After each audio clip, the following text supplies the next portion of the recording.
सकाळी मी उठल्याबरोबर मॉर्निंग वॉकला मी दाद्या निघालो आणि माझ्या पुढे दाद्या तुरु तुरु तुरु तुरु तुरु चालत होता. जसं आम्ही शेततळ्यावर आमच्या गेलो, दाद्या म्हणला मी माशाला खायला टाकणार, मी माशाला खायला टाकणार. म्हणून त्यानं खायला टाकायला सुरुवात केली. तोपर्यंत मी म्हणलं हो बघलेला काहीतरीच, तुला काय येत आहे मला जरा माशाबरोबर ओळख पटू दे की. मग मी एक भाकरीचा तुकडा उचलला फेकला, दुसरा भाताचा गोळा उचलला फेकला. तसं मास तुरु तुरु तुरु तुरु तुरु नव मालक आला वय म्हणत आलं खायला. पण ही बघून दाद्या जरा वाईटच वाटलं, दाद्याला नाराजच व्हायला लागला.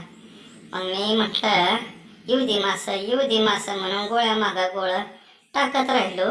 तोपर्यंत आला कटला मासा. बघा बघा बघा म्हणून मी कॅमेरामॅनला दाखवूच तर कॅमेरामॅननं नजर खाली नेऊस तर पळून गेला.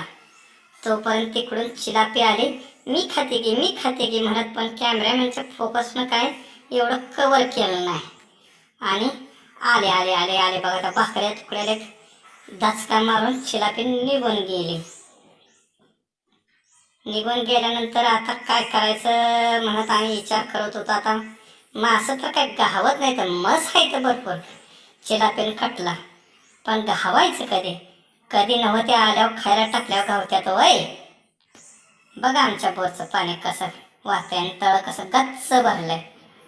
आणि उरलेला भात टाकत राहिलो आणि कॅमेरामन म्हणला उरका लवकर उरका, झाला तुमचा भात. माझं तोपर्यंत खाऊन पळून गेलं. हा मग